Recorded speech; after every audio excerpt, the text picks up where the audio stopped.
चंद्रपुर नाम का एक छोटा सा गांव था।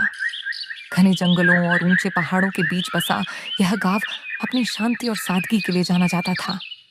गांव में मिट्टी के घर थे, जिनकी छतों पर खप्पर बिछे थे और चारों ओर खेतों की हरियाली फैली थी। लेकिन इस शांत गांव में एक डरावनी अफवाह भी थी। जंगल के उस पार की पुरानी हवेली में जो भी गया वो कभी वापस नहीं आया। लोग कहते थे कि वहां एक श्रापित आत्मा का साया है।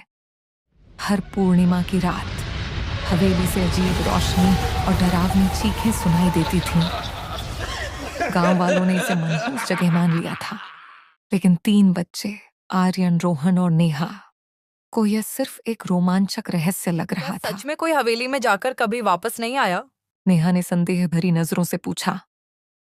गांव के सबसे बुजुर्ग बाबा रामदास ने गहरी सांस लेते हुए धीरे से कहा, जो भी वहां गया उसने कुछ खो दिया, और वही उसकी आखिरी गलती साबित हुई।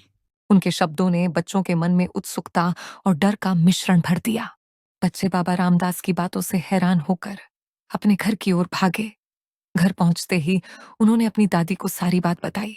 दादी, आपने उस जंगल वाली हवेली के बारे में सुना है ना? रोहन ने उत्साह से पूछा। दादी ने अपनी पुरानी लकड़ी की कुर्सी पर बैठते हुए एक गहरी सांस ली। उनकी आंखों में अजीब सी चमक थी। हाँ बेटा, वो हवेली कोई साधारण जगह नहीं है। बहुत साल पहले वहां एक जमींदार की बेटी रहती थी, जिसका नाम था मालती। उसने एक काली किताब के कुछ काले मंत्र पढ़ लिए थे और काली शक्तियों की साधना शुरू कर दी थी। उसके परिवार ने उसे उसी हवेली में कैद कर दिया, लेकिन तब तक बहुत देर हो चुकी थी। नेहा ने कांपते हुए पूछा। फिर क्या हुआ दादी? दादी ने अपनी आवाज को और धीमा कर लिया, मानो कोई सुन न ले। वो काली किताब कोई साधारण किताब नहीं थी। उसमें एक भयानक रहस्य छुपा है। जो भी इसे पूरा पढ़ लेगा, काली शक्तियां उसके अधीन हो जाएंगी और वो इस दुनिया पर राज करेगा। लेकिन उस किताब को पढ़ने के लिए कुछ दुर्लभ चीजों की जरूरत है, जैसे एक श्रापित रत्न, एक प्राचीन ताबीज और एक मासूम की बलि। लोग कहते हैं कि मालती की आत्मा आज भी उन चीजों को इकट्ठा करने के लिए हवेली में भटकती है। हर पूर्णिमा की रात हवेली की सबसे ऊंची खिड़की पर एक लाल साया दिखता है, और जो भी उस हवेली में कदम रखता है, मालती उससे कुछ छीन लेती है। कभी उसकी यादें, कभी उसकी आवाज और कभी उसकी जिंदगी। रोहन ने डरते हुए कहा।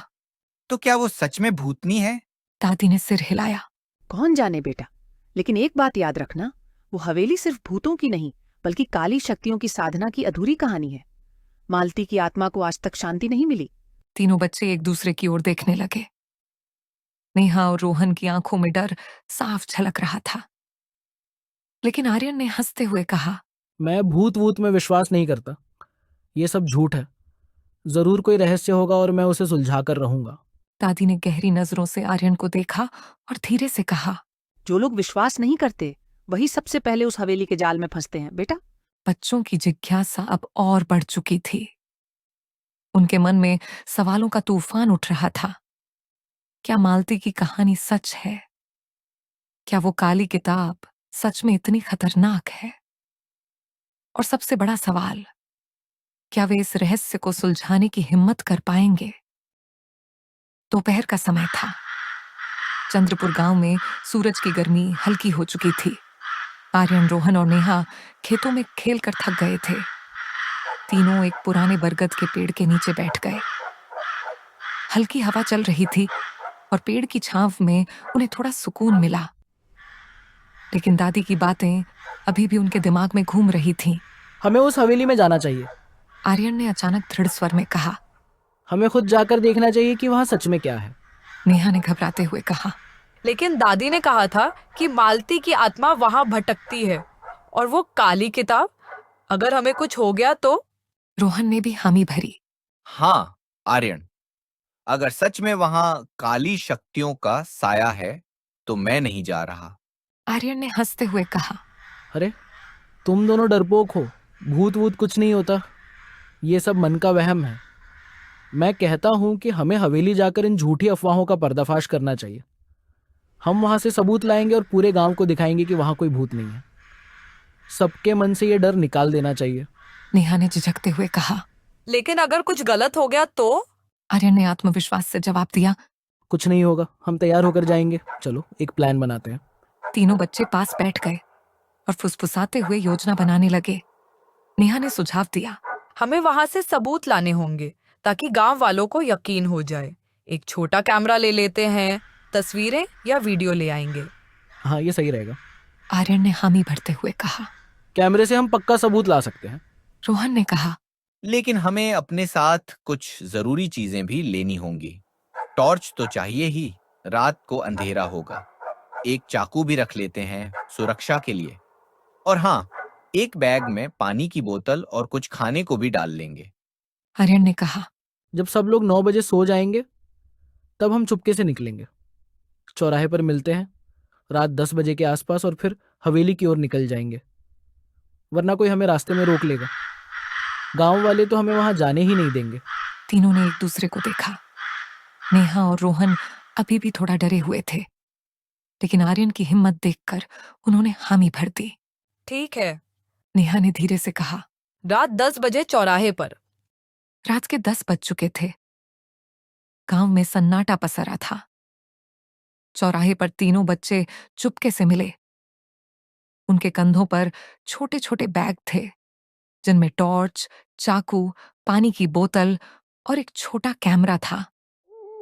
चांद की हल्की रोशनी में जंगल का रास्ता डरावना लग रहा था। चलो जल्दी चलते हैं, हमें हवेली तक पहुंचने में वक्त लगेगा। आर्यन ने फुसफुसाते हुए कहा। तीनों जंगल की पगडंडी पर चल पड़े।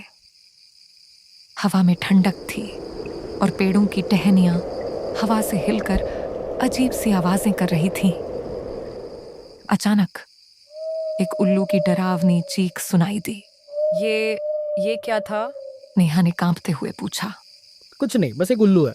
आर्यन ने हंसते हुए कहा, लेकिन उसकी आवाज में हल्का सा डर झलक रहा था। कुछ कदम आगे बढ़ते ही उन्हें लगा कि कोई उनके पीछे पीछे चल रहा है। पेड़ों के बीच से हल्की सी सरसराहट की आवाज आई। रोहन ने टॉर्च की रोशनी इधर उधर घुमाई, लेकिन कुछ दिखाई नहीं दिया। मुझे लग रहा है कोई हमें देख रहा है। बकवास मत कर, ये सब तुम्हारा वहम है। चलो जल्दी चलते हैं। आखिरकार जंगल के आखिरी छोर पर हवेली का साया दिखाई दिया। पुरानी टूटी फूटी हवेली चांद की रोशनी में भयानक लग रही थी। उसका मुख्य दरवाजा जंग खाए ताले से बंद था, लेकिन ताला टूटा हुआ था।